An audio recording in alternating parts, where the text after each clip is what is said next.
సాంఖ్యయోగము. భగవానుడు సమత్వ బుద్ధియోగమును గురించి తెలియజేస్తున్నాడు. బుద్ధియుక్తో జహాతీహ ఉభే సుకృత దుష్కృతే తస్మాద్యోగాయ యుజ్యస్వ యోగ కర్మసు కౌశలం. అర్జున, సమత్వ బుద్ధియోగమును అలవరుచుకున్నవాడు పుణ్యపాపములు రెండింటినీ ఈ లోకములోనే వదిలివేయను. అందుచేత కర్మఫలితం వాన్ని అంటదు, వెంట రాదు. అందుకని నీవు సమత్వ బుద్ధియోగమును ఆశ్రయింపు. అది కర్మబంధముల నుండి నీవు ముక్తుడగుటకు వలె నేర్పును వసుకును. గత జన్మలయందు ఈ జన్మయందు చేయబడిన పుణ్య పాప కర్మలు సంస్కార రూపమున అంతఃకరణను సంచితమవుతాయి.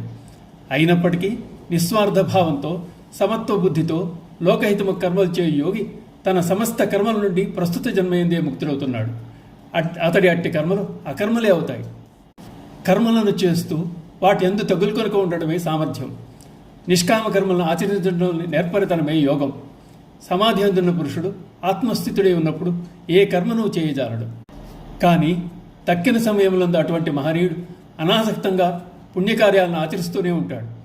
ఇతరులు కూడా నిష్కామ కర్మ యందు ఆ విధంగానే అనురక్తులై ఉన్నా అది వారి ఆత్మోద్ధరణకు హేతు అవుతుంది.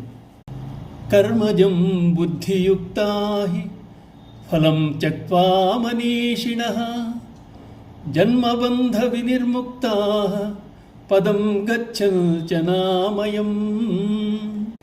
ఎందుచేతనంటే సమత్వ బుద్ధి గలవారైన జ్ఞానులు కర్మఫలములను త్యజించి జనన మరణ బంధముల నుండి ముక్తులయ్యెదరు.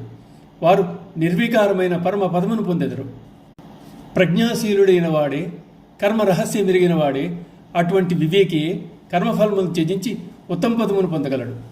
అటువంటి వారు నిష్కామ కర్మ ద్వారా మనస్సు లేక చిత్తము శుద్ధి అయి ఆత్మజ్ఞానం ఉదయించుడిచే జన్మబంధరహితులవుతున్నారు. అటువంటి వారిని భగవానుడు మనీషిణః అని పేర్కొనడం జరిగింది. నిరామయమగు మోక్షం కర్మల ఈశ్వరార్పణతో పొందవచ్చు. ఒక మనిషి యొక్క ప్రజ్ఞ అతడి పాండిత్యం వల్ల గాక అతడి నిష్కామ భావం వల్లే తెలుసుకోవచ్చు. ప్రపంచంలో ఎంత గొప్ప పదవి అయినా అది దుఃఖరహితమైన బ్రహ్మము లేక ఆత్మస్థితి కన్నా ఎక్కువ కాదు.